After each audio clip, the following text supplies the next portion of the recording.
Well, the schedule for the 2024 Stanley Cup Final has been released, and no matter when both conference finals actually end, Game 1 will not be played until Saturday, June the 8th. If it were to go 7 games, the GMs would only have 4 days until they'd have to go to Las Vegas for the NHL draft on June the 28th.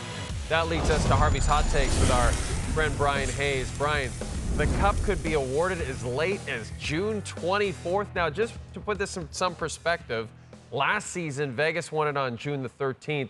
In 2019, the last year before the pandemic, it was handed out June the 12th. So it's just getting later and later. What is the NHL thinking, Bryan Hayes? They're not thinking, Jay. That's the problem. They're not thinking. It's going the wrong way here. This has got to come to an end. It's ridiculous to hand out the Stanley Cup a week before Canada Day. A week before. I mean, we're officially into summer at that point, and we're still talking about hockey and handing out the Stanley Cup. I mean, Philip Pritchard with his gloves, he just wants to go on vacation. He wants to get out of here. He doesn't want to continue handling the cup into late June. It's ridiculous, Jay. And you referenced, though, this feels like COVID borderline. Like, is there a bubble we're unaware of? Why is it going so deep into June? I mean, I understand the answer. I know the answer. I think we both do. A lot of it is based on American television, ESPN, TNT. They're trying to filter stuff out. Right? They don't want to be in the NFL season. They don't want to be in college football season. They don't want to be in the height of different, portions of different schedules around different leagues in North America. But this is a winter sport. This is the definition of a winter sport. Perfect world for me, it's the league starts around Labor Day and the cup is handed out basically tonight, by the end of May at the latest. But clearly it's going the opposite way. I don't think Canadians are going to be on board with this. And I also don't think the biggest American hockey markets are going to be on board with this because we share the same weather patterns, right? This is about Florida because they live in this type of climate all the time. And Dallas and Arizona, even though they don't have a team anymore. This is the way the NHL always operates. Lowest common denominator, Southern American states, warmer climates. The 7 Canadian markets, we don't want this. And let's face it, for 30 years, there's barely been any Canadian content by the Cup Final. So a lot of people are fading to begin with.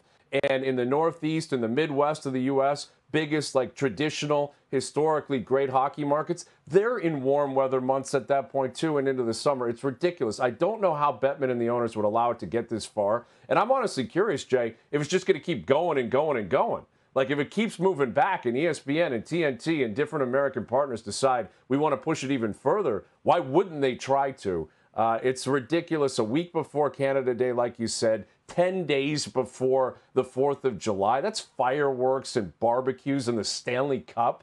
It doesn't add up. It's silly. It bothers me. I think it bothers a lot of Canadians. I hope it comes to an end, but my fear is that this is just the beginning of this. Yes, I have a feeling we're going to start handing it out in September at some point. This is exciting, Bryan. I don't know if we've ever done this before because we have your segment, Harvey's Hot Takes, and now within your segment, we have another one of our popular segments. We call it Sports Clothes because, Bryan, as you know, the Toronto Blue Jays unveiled their City Connect jerseys on Thursday night.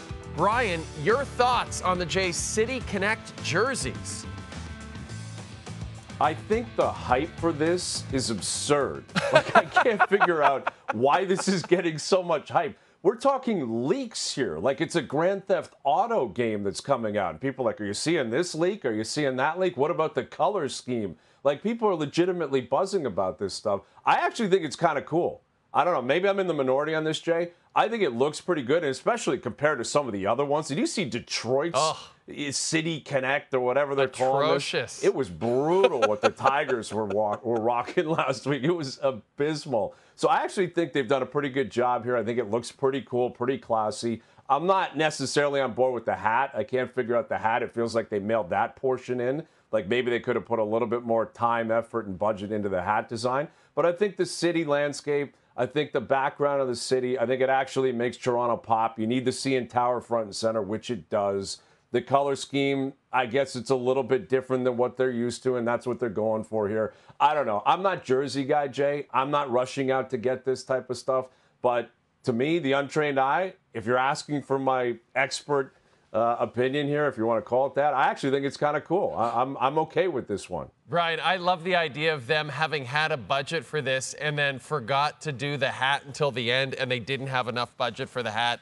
So that's what happened. They just used crayons and did the hat. I think you might be right about that. You know, just like Harvey's serving Canadians for 65 years, did you know Brian's been serving up the hot takes since 1983? And did you know 1983 was the first season that the Toronto Blue Jays actually had a winning record? This has been a winning segment. Thanks, Brian. Hot Takes is presented by Harvey's. Customize your burger and get it delivered from our app to your door. Harvey's, it's a beautiful thing.